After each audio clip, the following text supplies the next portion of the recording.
Today, I'm going to bring you 3 great lenders from our new next door neighbor at Keller Williams Legacy at AmCap. Stay tuned.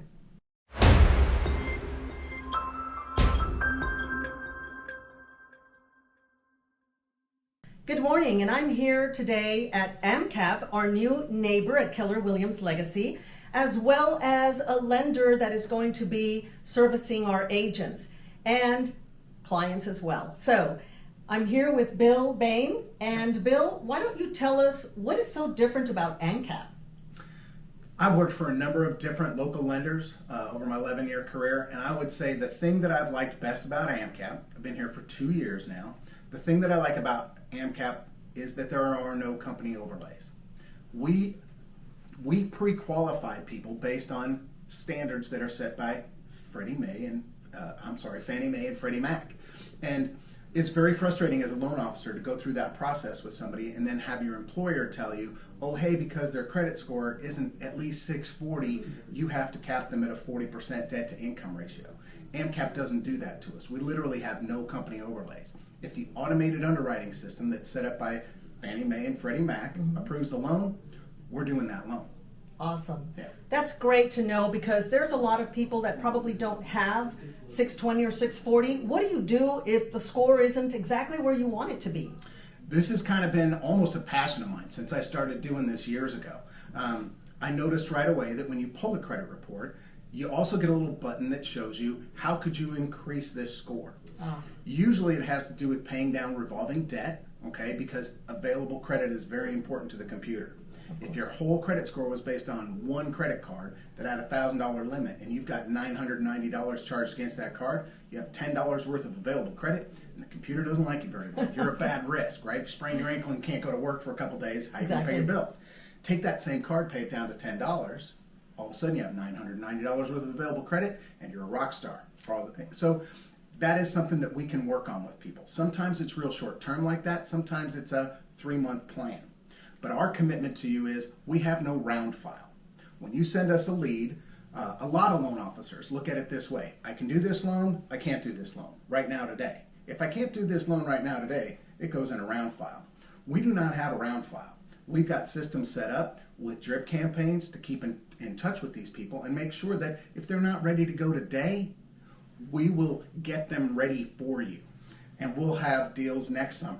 We'll have deals in a year and a half from now. Sometimes it takes that long, but you've got that commitment from us to stick with your people and work them through the process. Anybody who wants to buy a house can get there if they will dedicate themselves and stay with us through the process. So now I'm joined at AmCap with James Glenn, another lender here at AmCap, and he's going to tell us all about the process that he does. Cool. Welcome. Welcome. Thank you very much for being here. You're very welcome. Yeah, I mean, I think what you can expect from us, or definitely expect from me, is just communication, honesty, and just doing what you say you're going to do. It's funny, I feel in this industry, you know, there's just a lot of talk that goes on, you know, there's a lot of motivation, a lot of excitement. Let's just do the job, you know. If something's not going well, or we see a problem that might show up, let's just uncover it immediately and just be honest with the people that need to know about it. We don't need to panic anyone or, you know, tell people problems that they don't have to worry about or that they can't control. But when it comes to working with a business partner, I'm all about just being completely transparent. I think that makes it simple. And then being an expert at what I'm doing, you're an expert at what you're doing. You can stay in your lane and do your thing. I will edify you and make sure that the client knows to listen to your advice and what you're telling them. And I just expect the same in return. And if we do that, everybody looks good, the client's happy, you're happy, I'm happy, and things tend to work out. Absolutely. So that's high level, but that's kind of the deal. No, I agree 100%. I think communication is key because as agents, you know, when we hand over our clients to you, you're an extension of us, and we want to make sure that they're being taken care of. So if I call you and ask you, hey, what's going on with the client? Are we going to be able to do this? Are we closing on time?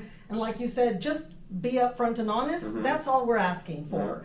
So on the flip side, I'm going to ask you the same thing that I asked Marshall is, why do you do this? What makes you get up every morning and say, okay, I have to go do a loan? Or is it, I get to do a loan? Yeah, funny you say that. So my big mantra for my life is teaching people who care about things that matter. There's a great book I read years ago. It's called Solomon's Secrets, by the way.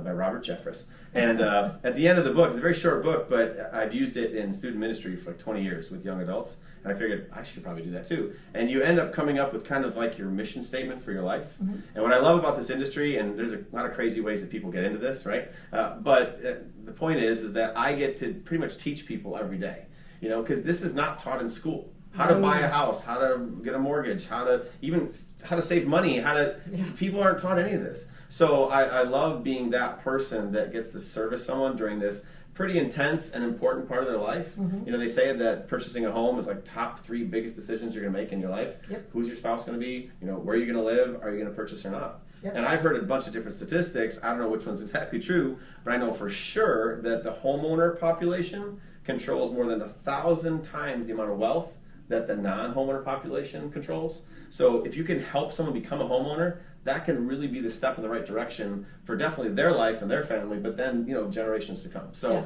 it is I think of it kind of like a flashpoint in someone's life. And sometimes that flashpoint lasts 2 years if it takes us a while to get them to become a homeowner. Sure. But I've worked, the longest was 3 years. He had just been out of prison. And that was one of the most fulfilling closings I ever attended, because that was a real switch for him and his family and his life. I bet. So, yeah. That's amazing. So I'm going to ask you also, why should we pick you? What makes you the lender of choice?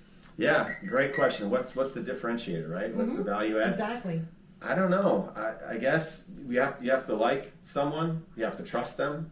I think there has to be kind of a common set of core values that you share. And I think when it comes to the actual practice, the how we're doing things, you just kind of have to jive with somebody. I mean, I was a soccer player. Sorry, I know Texas is a football state, but you know, I know it's a game in which, you know, there's some people you can play with and there's some people you just can't. So I don't expect to be everything to all people, but I just try and be as forthright and transparent as I can. And if I'm someone you want to work with, great. If not, fantastic. There's a team of 3 of us here. We're all same in some ways and different in others, and I'm sure we have someone that can help out. I agree 100%. I always want to work with people that want to work with me, and that's why I do videos, because they get to see who I am, just like they're seeing who you are. James, thank you so much for your time. Thank you so much for doing this. I appreciate it. Yeah, check out our site, everybody. That's how we roll. I'm here joined with another lender from AmCap, with Marshall Moody, but he's not Moody, so don't get that name mixed up with his persona? Demeanor? Yeah, he's not Moody. As you can see, he's smiling. Or maybe I am. It's on my driver's license. So, Marshall, can you tell us a little bit about AmCap and what is the process that you work with clients and agents? Sure. So AmCap, I'll start with just a general description of AmCap, why I work here, right? AmCap is a mortgage banker, but doesn't service everything. Why is that relevant, right? So if you go to a mortgage broker and they place your loan, you're at the mercy of whoever they place their loan with. You have no control over the process. If you work for purely a servicing banker, then, you know, they're kind of big elephants. They don't move very fast. So AmCap's structured in such a way as we lend our own money to the client, and then we assign the loan to a lender at the end, which allows us to retain control of the transaction. And we don't have any overlays, so we get all sorts of stuff done that our competitors can't. As far as how I deal with clients, I try to mirror them in a certain way. So if they're highly detail-oriented, I'm going to speak with them in a more detail-oriented stance. If they're kind of laissez-faire, then I might be a bit more casual with them. I also try to be sensitive to their preferred means of communication. If somebody's a texter, even though that's not my favorite, I learned early on that I've got to do that and save them and archive them and all of that stuff. But basically, I want to treat them as I would want to be treated, provide them a great value and a great experience while they're going through the process. Millennials, that texting and tweeting and we have a great app that a lot of millennials enjoy as well. Awesome. So I'm curious as to why a lender. What made you become a lender? What is your why that you get up every day and come to work with joy? So on my first day, so on my first day at kindergarten, I raised my hand and said, I want to be a mortgage guy when I grow up. Nobody does, right? So I was actually in college doing a double major in business and honors engineering, and had a major head injury, so I couldn't finish my degree. So I did some manual labor type stuff while I was healing, and then ran into a guy I hadn't seen in several years, and he was driving a brand new car, and he was wearing a really nice suit, And I knew he was spending time with his kids. I'm like, all right, what's the What's he secret sauce doing? with this guy up to? And to be honest with you, I wasn't always the sharpest knife in the drawer. So I was very intrigued. He said he was in the mortgage business. So I said, okay, how much you make? He kind of gave me a rough idea. I'm like, y'all hiring? Went and interviewed the next day and was hired and started the following Monday. So I stumbled into it like pretty much everybody else I know in the industry. But it's awesome, right? So I mentioned engineering. It's all problem solving, lots of math, There lots you of go. variables. Yeah. Every transaction that hits our desk is going to be a little different. There's going to be different nuances to it that you have to know how to adjust and solve the problem in an appropriate manner without hopefully stressing the client or the agent out too much. Well, So I hope not. The skill sets cross apply really well. And now, the joy in someone's face when they're a first time homeowner, or when you take somebody's debt and completely restructure it, freeing up $1,000, $2,000 a month in spendable money to change their whole quality of life. Those sort of things mean a lot to me because my skill set allows me to make very significant changes in people's everyday life. Yeah, I think that's one of the biggest, happiest moments of my life. Also, is when you hand over the keys and it's the first time home buyer. The joy and to know that you were part of it. That just makes my day. Well, and that's the reason I attend all my closings. I know that it's very common in the industry for lenders and loan officers not to attend closings, which blows my mind, right? You go through all the stress and whatever other machinations occurred during the process. Why wouldn't you be there at the end? If there's a problem, you're there to solve it. Absolutely. If there's no problem, at least your name and face. Absolutely. You get to enjoy the moment of joy with your client. That's awesome. And I really appreciate your time as well as your other colleagues' time. And we're so happy to have you here next to us at Keller Williams Legacy. Thank you so much for your time today. My pleasure. And Hope thank to you see very you much. soon. All right. All right. Well, there you have it. AmCap, if you have any questions, we'll have the information down below so you can reach out to these guys. Have a great day.